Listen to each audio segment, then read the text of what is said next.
I can't talk about this place without thanking the National Guard.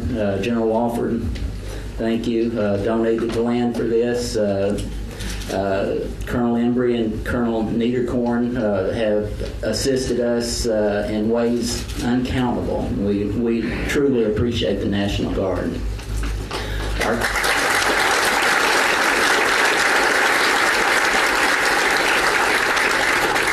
Arkansas Building Authority, Ann Laidlaw, newly appointed director. Congratulations, Ann. And Bill Comer was a project person for us here.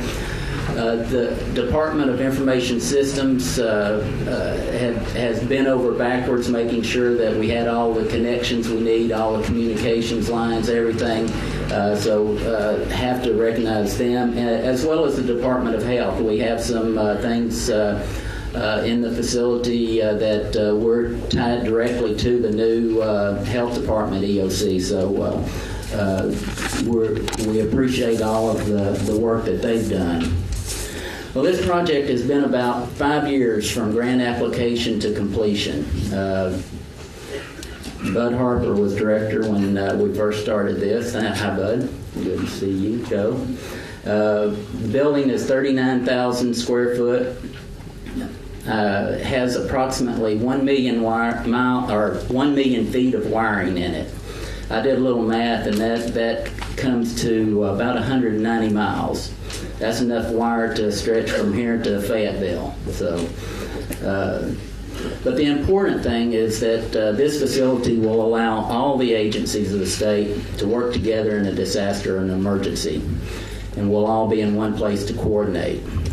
The governor has stressed to us that he wants all of us working together, and frankly, Governor, with this building, we have no excuse for not. So with that, sir, if you have remarks, I'd like to turn it over to my boss. Thank you. Thank you. Thank you. Thank you very much. Thank you. You know, those of us that have been around state government for any length of time have come to appreciate emergency management and what they mean to our people. And not just the preparedness in the good times, but the actual activity that they partake in the tough times. While I had such an appreciation, I never truly appreciated what they did until I received in my first week or two in office a number of 1 a.m. phone calls from David Maxwell. I was convinced that he was trying to convince me he was working. I'm sure at the time his job security in his own mind was in question, and so he went out of his way to make sure that I knew that at 1 a.m. if there was a thunderstorm in Chico County, he was down here working.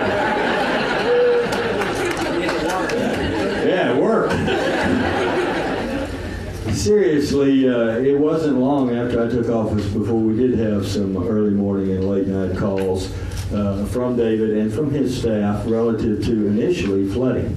Those were the first, I think, emergencies that you communicated with me about, and it was, again, in cooperation with our National Guard and some other folks who had to send water and some buffaloes or whatever up to an area of our state that whose drinking water was unsafe based upon the flooding that was occurring.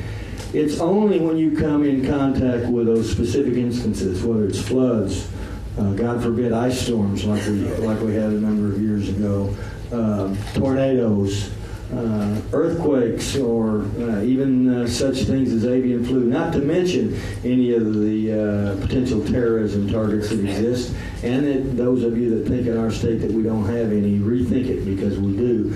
And all of these responsibilities are coordinated through ADEM, but all of our various agencies that respond in so many wonderful ways work together with ADEM, and we'll be able, as David said, to work through this facility to be able to ensure that we deliver our services to our people as quickly as possible. We've all seen from examples in other parts of the country, most, I guess notably, the Katrina disaster down on the Gulf Coast and in New Orleans, how essential it is for our local people, people on the ground to be able to protect our folks and deliver the kind of services necessary to provide immediate help and relief. Because in many instances, it takes a while for the federal government or other folks to be able to even get there. In many instances, it's the local people in the counties and in the cities that have to do for a while by themselves. But through the communication and the coordination made possible through the technology represented in this wonderful facility, we hope to be able to provide a help and assistance to our cities and to our counties as they respond first to those disasters, wherever they may be. And all you have to do is look around this audience and see the number of sheriffs and the number of county judges to realize the importance that they place on and that they understand with regard to the cooperation with ADEM. We have our state police here, the colonels here, we have the National Guard, the generals here. We have all sorts of agencies who are represented here. And the key word is what David said, and that's cooperation between our respective agencies in state government and our respective divisions of government with the cities and the counties and even with the federal government to be able to provide what needs to be provided for our citizens in times of disaster. As you all probably know, about $12.4 million of this, a cost of this was actually generated through Homeland Security and the grant process that has been referenced. About $4 million from the state, not the least of which was the National Guard's commitment to provide the land. This certainly is an appropriate setting. It's a secure setting. It's obvious that anybody can see the ties between the Guard and the accessibility with the Guard and this facility. So we hope that you will enjoy your tour. I assume all of you are going to go on a tour. It looks like somebody's war room in there. I walked in, they were watching The Price is Right or something. Not true. However, Paris Hilton was on CNN on one screen. This is something that belongs to the taxpayers of the state of Arkansas. And this is something that's used for the benefit of the taxpayers of the state of Arkansas. And this is something we hope will allow all of us who have positions of public trust to be able to deliver those services to the taxpayers of Arkansas. Thank you for being here.